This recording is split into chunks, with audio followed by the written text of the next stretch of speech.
ठीक है, आपने पहले पढ़ा भी होगा, लेकिन मैं इतना कहता हूं कि आपने सब कुछ अभी तक नहीं पढ़ा होगा, क्योंकि कुछ जो छोटे छोटे मार्क्स रह जाते हैं वो इसी वजह से रहते हैं कि बहुत चीजें पढ़ ली जाती हैं, बार बार भी पढ़ ली जाती हैं, लेकिन उस तरीके से नहीं पढ़ी जाती हैं जिस तरीके से वो चीज एग्जाम में पूछी जाती है। ठीक है, चलिए आज का टॉपिक डालते हैं नंबर सिस्टम और स्टार्ट करते हैं बिना किसी देरी के। नंबर सिस्टम, हम आज इसकी क्लासिफिकेशंस देखेंगे, कुछ क्वेश्चंस देखते हैं। अभी ये वीडियो देखिए, मैं चाहूंगा कि 15 से 17 मिनट तक मैक्सिमम ये वीडियो कंप्लीट कर दूं। अगर 2-4 मिनट ज्यादा भी लगती है तो आप प्लीज कोऑपरेट कीजिएगा, वीडियो कंप्लीट देखिएगा। मैं आपको क्लासिफिकेशन बहुत अच्छे से करा रहा हूँ इसका। देखिए, किसी भी सिस्टम को डिफाइन करने के लिए कुछ और अलग सिस्टम्स होते हैं, उसके सब पार्ट्स हम बोल सकते हैं। ठीक है, नंबर सिस्टम में सब पार्ट्स हैं। नंबर सिस्टम को हिंदी में कहते हैं संख्या पद्धति। में हिंदी में आपको बोलता रहूंगा, लिख नहीं रहा हूं वरना काफी टाइम लग जाता है। ठीक है, नंबर सिस्टम को दो तरीके से डिफाइन किया जाता है। एक डेसिमल सिस्टम होता है, डेसिमल सिस्टम, हिंदी में इसको कहते हैं दशमलव पद्धति। सेकंड होता है binary system, binary system, Hindi में इसे बोला जाता है द्विधारी पद्धति। और अब बात आती है कि डेसिमल सिस्टम और बाइनरी सिस्टम को हम किस तरीके से यूज करते हैं, इनमें हम क्या यूज किया जाता है, कैसे पता चलता है कि ये बाइनरी सिस्टम है या डेसिमल सिस्टम है। पहली बात आती है डेसिमल सिस्टम में हम कितने डिजिट्स यूज करते हैं, या हिंदी में कहूं तो कितने अंक यूज किए जाते हैं। डेसिमल सिस्टम में 0, 1, 2 एंड टिल 9 तक हम अंक यूज करते हैं या डिजिट्स यूज करते हैं। बाइनरी सिस्टम की बात करूं तो इसमें सिर्फ दो डिजिट्स यूज होती हैं, 0 एंड 1। अब पहला क्वेश्चन बाइनरी से यही बनता है कि 0 और 1 को और किस नाम से जाना जाता है। और मैं बताऊं आपको, ये क्वेश्चन ऑलरेडी 9 अगस्त 2014 सीजीएल प्री में पूछा जा चुका है। उसके बाद शायद, मुझे नहीं पता, सीजीएल में अभी तक रिपीट नहीं हुआ है क्वेश्चन, और टीएसएस में पूछा जा सकता है। सो इनको पैरिटी बिट्स के नाम से जाना जाता है, पैरिटी बिट्स। ठीक है, और यही पूछा था, उसमें आंसर था पैरिटी बिट। अब बात आती है डेसिमल सिस्टम के ऊपर आते हैं कि ये जो नंबर्स हम यूज करते हैं, डिजिट्स यूज करते हैं, ये किस लिए यूज की जाती हैं और इनको हम आगे कैसे आइडेंटिफाई कर सकते हैं। बात आती है, मैं इन डिजिट्स का यूज करके एक नंबर फॉर्म कर सकता हूं। अगर मैं 1 डिजिट नंबर लेके चलूं तो ये अपने आप में ही नंबर है, 0 to 9। अगर बात करता हूं 2 digit number, 3 digit number, 4 digit numbers की, सो मैं इनको कंबाइन करके अगर मैं एक एग्जांपल लेके चलूं, मैंने लिखा 7, 5, 4, 3, मैंने एक 4 डिजिट नंबर बना दिया है। अब 4 डिजिट से एक नंबर मैंने क्रिएट किया, मैं कहूंगा मैंने एक संख्या बनाई है। अब इस संख्या की में कुछ आइडेंटिफिकेशंस हैं, इसकी फेस वैल्यू और प्लेस वैल्यू। मैं बताऊं, नंबर सिस्टम के अपने फर्स्ट एक्सरसाइज ही अपने अगर टीएन की देखेंगे तो उसमें क्वेश्चन नंबर मुझे ध्यान नहीं है, उसमें फेस वैल्यू और प्लेस वैल्यू के बेस पे क्वेश्चंस दिए हुए हैं। ठीक है, सो वो भी मैं आपको बता देता हूं।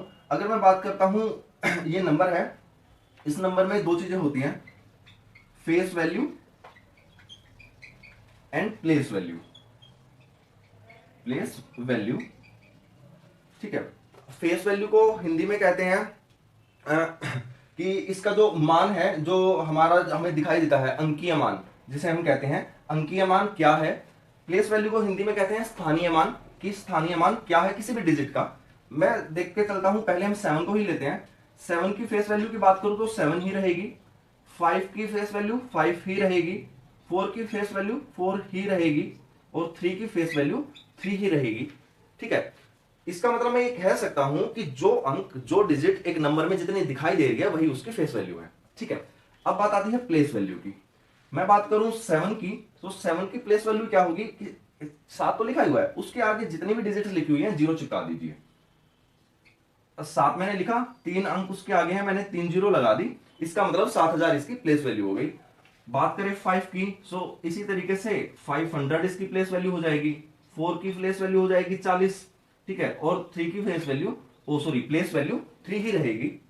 ये इनका स्थानीय मान है। ठीक है, ऐसे ही तो आप आइडेंटिफाई करते हैं, ये यूनिट डिजिट है, ये टेंथ डिजिट है, ये 100th डिजिट है, ये 1000th प्लेस की वैल्यू है।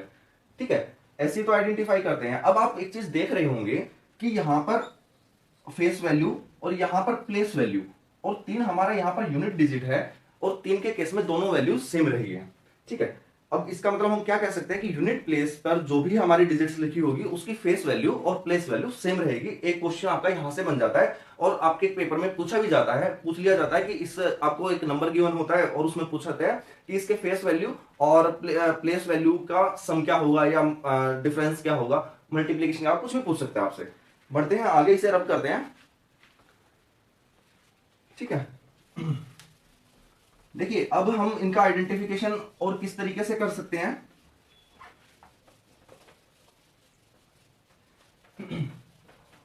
अब देखिए हमारे पास सभी नंबर्स पजल फॉर्म में है, ठीक है, और पजल आपको कॉम्प्लेक्सिटी क्रिएट करती है। सो मैं क्या कह सकता हूं कि हमारे पास सभी नंबर्स कॉम्प्लेक्स फॉर्म में है।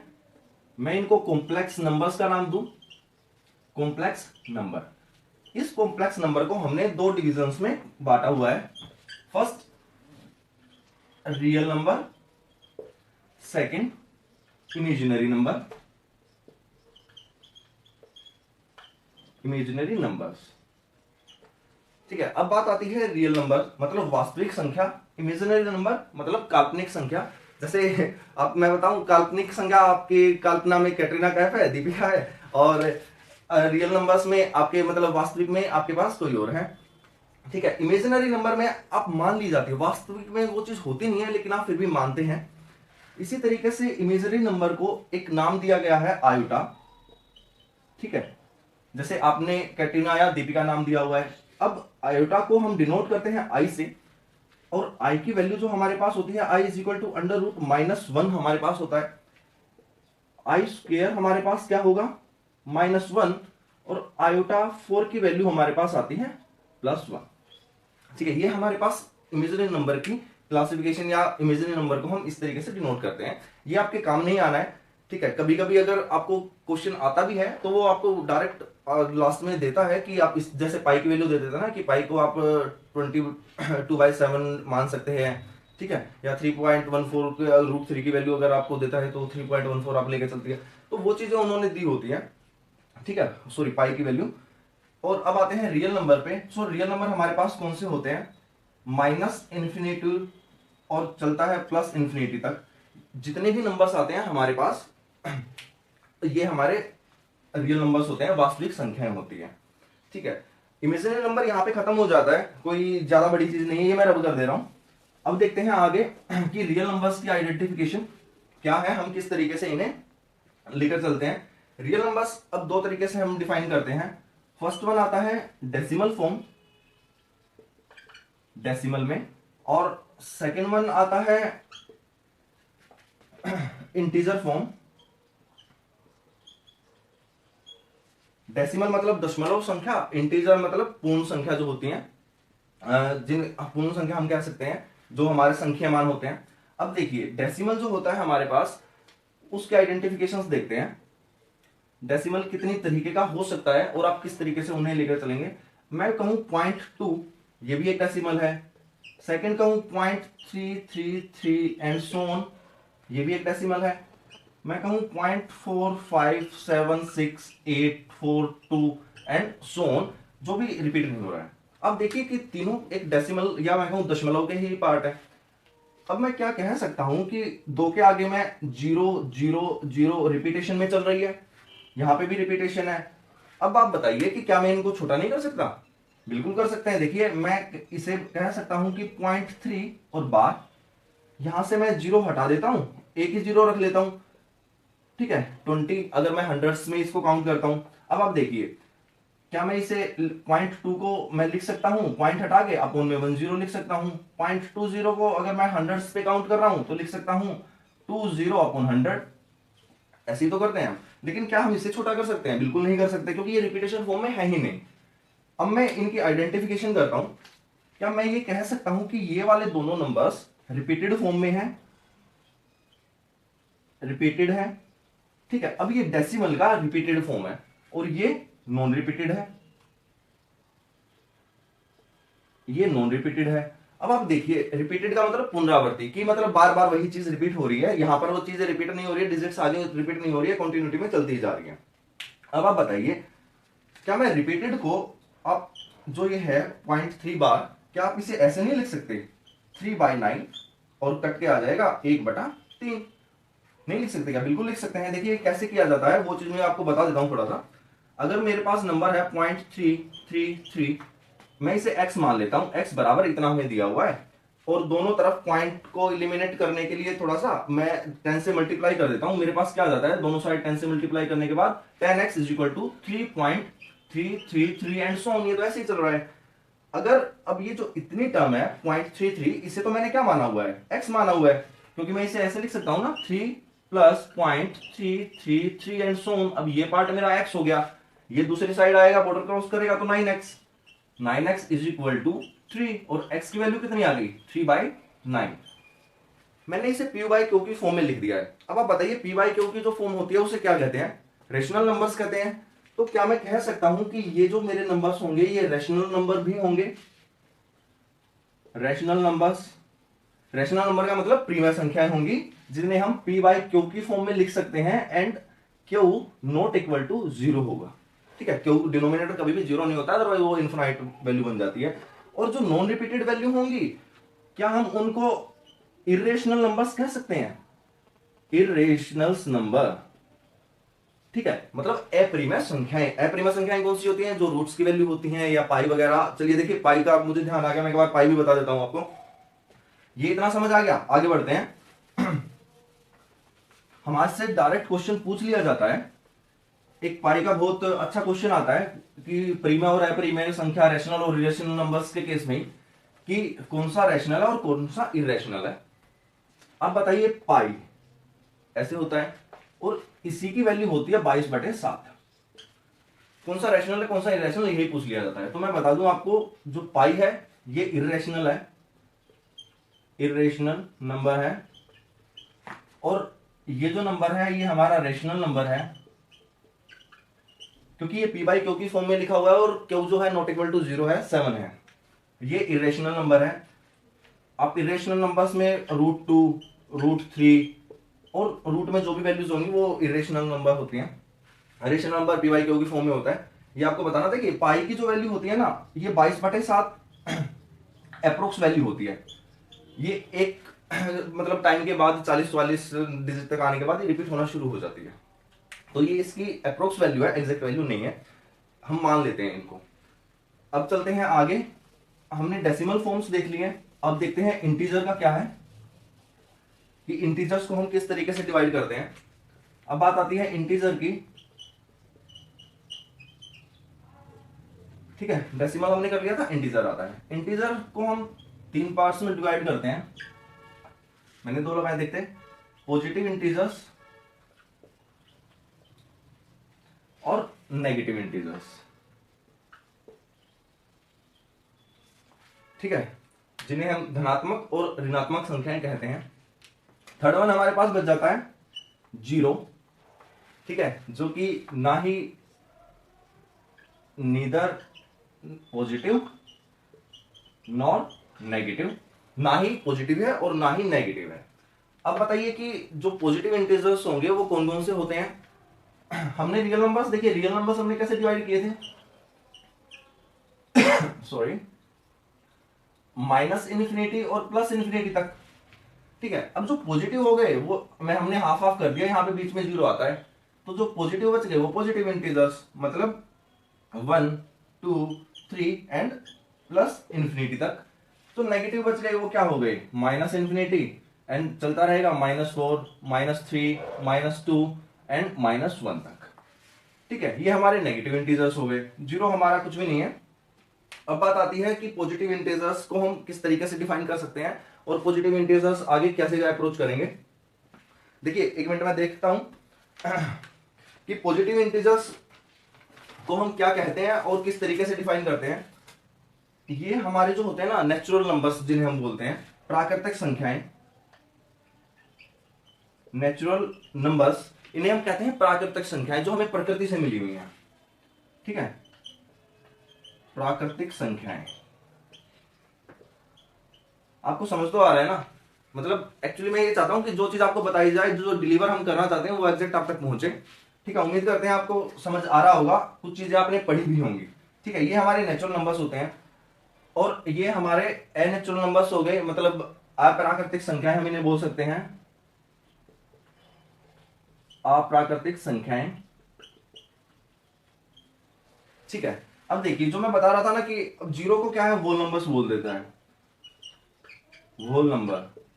लेकिन ये होल नंबर नहीं होता है, उसका रीजन मैं आपको बताता हूं। प्राकृतिक संख्याएं क्या होती हैं, 1 2 3 4 5, ये प्राकृतिक संख्याएं होती हैं। अब मैं क्या करता हूं कि 0 1 2 3 एंड टिल इंफिनिटी तक ये चीज जाती है। ठीक है, अगर ये चीज टिल इंफिनिटी तक जाती है तो इसने क्या किया कि जीरो जो है नेचुरल नंबर्स के साथ मिलकर एक set of whole numbers create करता है, सेट ऑफ होल नंबर्स ये बनाता है। तो देखिए जीरो नेचुरल नंबर्स के साथ मिलकर एक सेट ऑफ होल नंबर बनाता है, ना कि जीरो अपने आप में होल नंबर है। ठीक है, ये चीज आपको समझनी होगी। बाकी ये चीज इतनी ही रहती है, आपको पता होना चाहिए कि जो नेचुरल नंबर्स होते हैं वो 1 2 3 और टिल इंफिनिटी तक काम करते हैं। अब बढ़ते हैं आगे, इंटीजर की एक अलग आइडेंटिफिकेशन और देख लेते हैं, क्लासिफिकेशन कि किस तरीके से डिफाइन किया जाता है, और फिर देखेंगे कि जो हमारे नेचुरल नंबर्स हैं उनको किस तरीके से हम क्लासिफाई करते हैं। अच्छा, मुझे इंटीजर ही बताना था, रब कर दिया है, फिर से लिख देता हूं एक बार। इंटीजर्स, देखिए इंटीजर को हम दो तरीके से और डिफाइन करते हैं, इवन और ऑड। इवन नंबर और ऑड नंबर, सम संख्याएं और विषम संख्याएं। ठीक है, सम संख्याएं कौन सी होती हैं,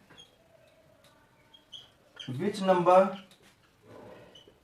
completely divisible by 2, completely divisible by 2, जो संख्या 2 से पूर्णतः विभाजित हो जाती है उसे हम इवन नंबर्स या सम संख्या कहते हैं। अब बात आती है ऑड नंबर्स कौन से होते हैं।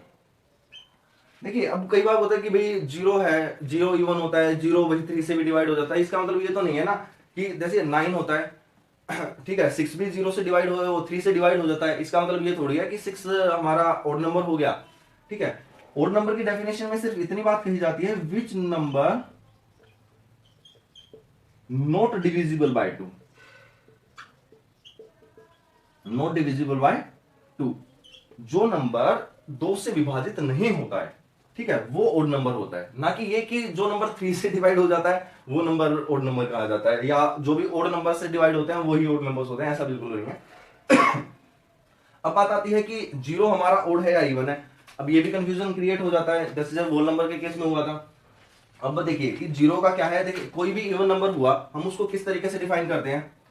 हर इवन नंबर्स या ओड नंबर को अगर हम कॉन्जिक्यूटिवली लिखते हैं 2 4 6 ऐसे करके, और अगर मैं ओड नंबर की बात करूं तो 3 5 7 हम लिखते हैं।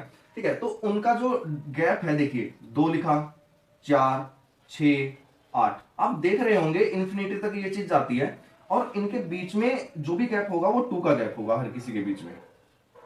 ठीक है, ये बात तो हम मानते हैं।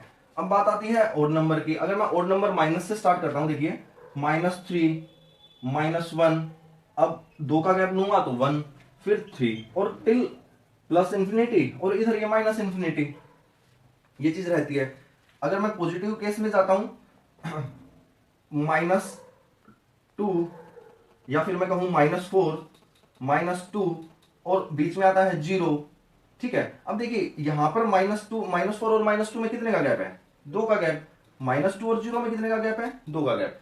जीरो हमारे जब हम इवन नंबर्स लिखते हैं तो जीरो हमारे इवन नंबर्स के बीच में आता है, लेकिन ओड नंबर में तो नहीं आता। अब यहां पे देखिए माइनस और 1 के बीच में 2 का ही गैप है। ठीक है, तो ये चीज आपको समझनी होगी कि जो 2 है हमारा, जीरो है, इसलिए हम इसे इवन नंबर्स में काउंट करते हैं। आपने देखा होगा 10 20 40 सभी 2 से कंप्लीटली डिविजिबल होते हैं। ठीक है, एक चीज मैं और भी बता दूं आपको इनका, अगर आपको ये चीज नहीं पता है, एक तरीके से मैंने बता दिया है। देखिए अगर मेरे पास 3 वो होती हैं कि भाई प्रॉपर्टीज होती हैं इवन नंबर्स और ओड नंबर की, वो क्या होती हैं, even number plus even number is equal to, even number हमें मिलता है, odd number plus odd number ये भी हमें इवन नंबर देता है, odd number plus even number हमें ओड नंबर देता है।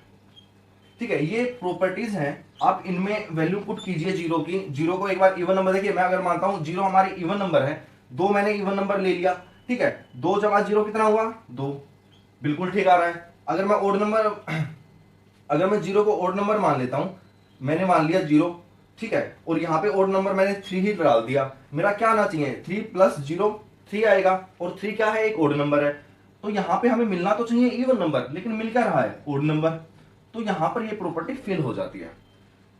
अगर इवन ओड का केस है तो ये चीजें बिल्कुल सेटिस्फाई करनी चाहिए। आप देख लीजिए, अगर मैं ओड नंबर यहाँ पर मानता हूँ जीरो को, ठीक है, यहाँ पे 2 मानता हूं इवन नंबर, सो मेरा 0 जमा 2 कितना आना चाहिए, एक ओड नंबर हमें मिलना चाहिए, लेकिन मिल क्या रहा है 2, जो कि हमारा एक इवन नंबर है। यहाँ पे जीरो प्रॉपर्टी फेल कर जाती है जब हम जीरो को एक ओड नंबर की तरीके से ट्रीट करते हैं। तो आपको पता चल गया होगा कि जीरो को हम क्यों इवन नंबर काउंट करते हैं। देखते हैं आगे की क्लासिफिकेशन, इंटीजर को हम किस तरीके से डिफाइन कर सॉरी इंटीजर कह रहा हूं, इंटीजर में जो हमारा पॉजिटिव इंटीजर्स थे उनको किस तरीके से डिफरेंशिएट किया जाता है वो भी देख लीजिए।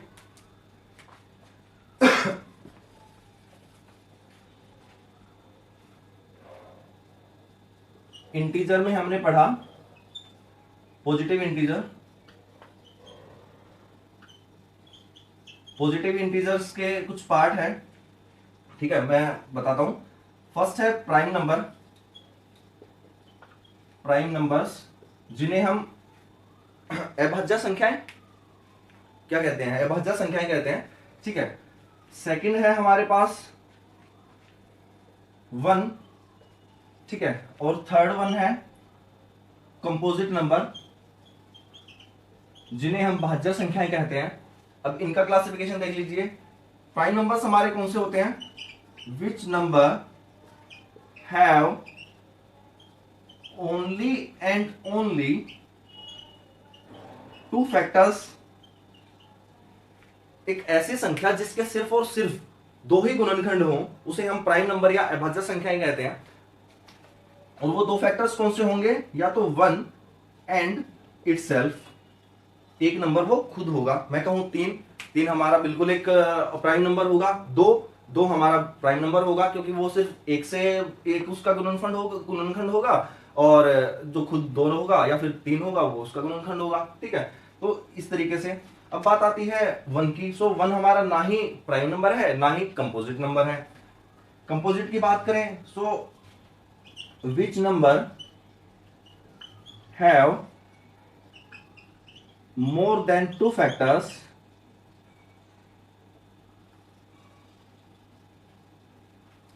वो हमारा कैसे होते हैं, कंपोजिट नंबर। जिस नंबर के 2 से ज्यादा गुणनखंड होते हैं उसे क्या कहते हैं, हम कंपोजिट नंबर कहते हैं। जैसे 6 हुआ, 6 के गुणनखंड बताइए आप, 1 2 3 6, ठीक है, 4 हो गए।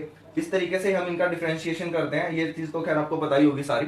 अब बात आती है कि प्राइम नंबर्स का हम डिफरेंस, अब देखिए हाँ एक चीज और मैं बता दूं आपको, जब प्राइम नंबर की बात आती है तो आपको ये चीज याद होनी चाहिए कि 1 से लेकर और 50 तक कितने प्राइम नंबर्स होते हैं, 25, ठीक है, और 50 से लेकर 15 होते हैं, 1 से लेकर 50 तक 15 प्राइम नंबर्स होते हैं। 50 से लेकर 100 तक कितने प्राइम नंबर्स होते हैं, 10 प्राइम नंबर्स। सो 1 से लेकर 100 तक कितने प्राइम नंबर्स हुए, 25 प्राइम नंबर्स। ये चीज आपसे डायरेक्ट पूछी जाती है, इवन आपकी बुक में जो टीएन वाली बुक है उसमें फर्स्ट क्वेश्चन ही इनसे है कि अभाज्य संख्याएं बताइए इतने से इतने के बीच के। देखिए अगर किसी पर्टिकुलर नंबर्स के बीच की अभाज्य संख्याएं पूछ लेता है, प्राइम नंबर पूछ लेता है, तो आपको काउंट करनी पड़ जाती है, क्योंकि इनका कोई पर्टिकुलर वे नहीं है कि कोई फॉर्मूला लिखा है या कोई शॉर्ट ट्रिक है, ऐसा कुछ भी नहीं है। कुछ चीजें आपको लेकिन याद होनी चाहिए जो डेफिनेट है और जो डायरेक्ट पूछी जा सकती हैं। अब चलते हैं आगे और देखते हैं कि प्राइम नंबर्स को हम किस तरीके से डिफरेंशिएट कर पाते हैं। देखिए प्राइम नंबर्स जो होते हैं ना, वो अपने आप में ही 3 तरीके से होते हैं। एक तो होता है को प्राइम नंबर, को प्राइम नंबर। सेकंड होता है relatively prime, relatively prime number. को प्राइम को हिंदी में कहते हैं, ठीक है, ये थर्ड वन होता है ट्विन प्राइम। जल्दी से ये बता देता हूं फिर कंक्लूड करते हैं। को प्राइम को हम बोलते हैं सहअभाज्य संख्या, रिलेटिवली प्राइम को बोलते हैं अपेक्षित अभाज्य संख्या, और ट्विन प्राइम को आपको बताइए, ट्विन का मतलब जो जुड़वा टाइप जो होता है। को प्राइम देख लीजिए, को प्राइम कौन सी होती है, सेट ऑफ 2 प्राइम नंबर्स। जैसे मैं कह सकता हूं 2 और 3 सेट ऑफ 2 प्राइम नंबर है। एक एग्जांपल और लूं, 3 और 5 भी है, ठीक है। और एक बात एग्जांपल और लूं, सो 5 और 7 भी है, को प्राइम नंबर्स के ऐसे सेट होते हैं। अब बात आती है रिलेटिवली प्राइम। देखिए रिलेटिवली प्राइम आप थोड़ा समझिएगा कि क्या होता है, जो दो ऐसी संख्याएं जिनका HCF 1 हो, ठीक है, वो हमारा रिलेटिवली प्राइम हो, बेशक से वो इवन नंबर हो या कैसा भी हो, ठीक है, लेकिन उनका HCF 1 हो। मैं बताऊं 4 और 9, देखिए दोनों ही प्राइम नंबर नहीं है, लेकिन अपने आप में इनका HCF 1 है, इसलिए ये रिलेटिवली प्राइम हो गए। एक एग्जांपल और लेकर बताता हूं, मैं कह सकता हूं 4 एंड 15 रिलेटिवली प्राइम हो गए, ठीक है। अब बात आती है ट्विन की। ट्विन ऐसे दो प्राइम नंबर्स का सेट जिनका बीच का जो डिफरेंस होता है वो 2 हो, ट्विन्स ऐसे होते हैं। अब मैं बताऊं एग्जांपल आप ले सकते हैं 11 13, ठीक है। सेकंड एग्जांपल देख लीजिए 17 और 19। ये चीजें आपको ध्यान रखनी है, इनमें कंफ्यूजन नहीं करना है बिल्कुल भी। अब मैं चाहूंगा कंक्लूड करूं इस क्लास को और नेक्स्ट क्लास आपके लिए जल्दी ही अपलोड करता हूं। अब पहले तो मैं यही तैयार करके देता हूं आपको, ठीक है, और उसके बाद लेंगे डायरेक्ट आपकी बुक से क्वेश्चंस और बताएंगे कि कुछ कैसी ट्रिक्स के साथ अभी इन तरीकों को क्वेश्चंस को पेपर में कर सकते हैं, ठीक है। तो चलिए friends, thank you very much, और आई होप कि आपको क्लास पसंद आई होगी, और पसंद आई हो तो प्लीज हमारे चैनल को सब्सक्राइब कीजिए, लाइक कीजिएगा वीडियोस को, और फ्रेंड्स में अपने सर्कल में शेयर भी कीजिएगा, ठीक है, ताकि वो भी इनका फायदा उठा सके। Bye bye, take care, thank you very much, all the very best.